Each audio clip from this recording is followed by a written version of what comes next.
Somewhere beneath the Pentagon, the most consequential conversation in a generation is being spoken in whispers.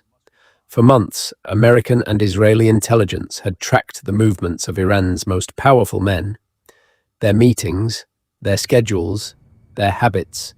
Tonight, for the first time, they were all in one room, across the world, in a walled compound in the heart of Tehran.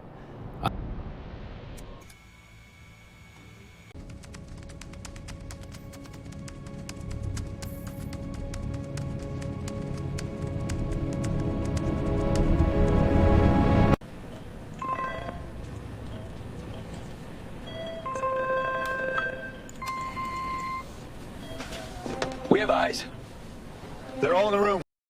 Ali Khamenei sat at the head of his council, supreme leader for 36 years. The architects of Iranian power gathered around him. Generals, ministers, commanders, men who had shaped a nation. They were discussing the future. They did not know. They had very little of it left. American B-2 Spirit bombers and F-35s moved through the dark, above the Persian Gulf. Invisible to radar, invisible to the naked eye, invisible to the families sleeping in apartments below. Inside those cockpits, men and women carried out the orders of a civilization at war with itself.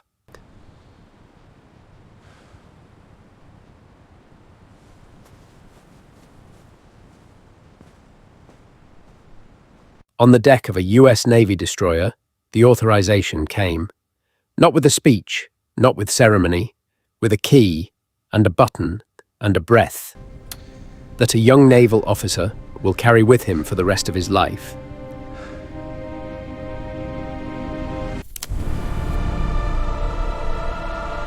At 3:07 a.m. local time, the first Tomahawk cruise missiles broke the surface of the Persian Gulf. Then another, 14 in total, flying low, flying fast, flying silently, toward a city that did not yet know it was a target. Tehran slept. A baker began his morning bread.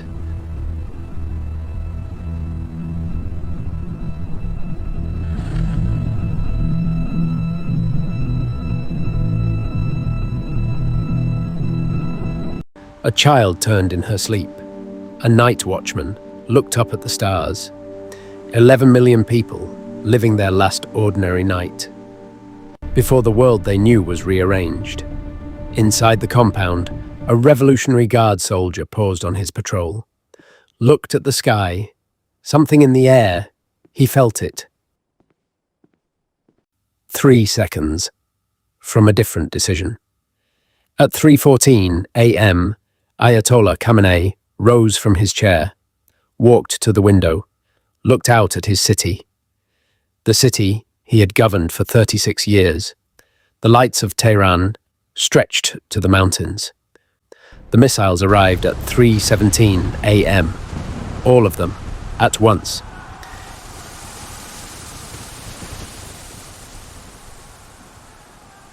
In the seconds that followed, Ayatollah Ali Khamenei, the supreme leader of the Islamic Republic of Iran, and the senior commanders of one of the most powerful governments in the Middle East were killed in one room. Tehran woke up screaming, 11 million people reaching for their phones, turning on their televisions. ببینندگان عزیز، با خبر فوری دولت اعلام کرد که از فردا تمامی پروازهای بین‌المللی به حالت تعلیق در میآیند. لطفاً برای اطلاعات بیشتر با ما همراه باشید. The sun rose over Tehran the same as it always had. The world it rose over would never be the same. What comes next? No one knows. That is the nature of last nights. They are never truly the last.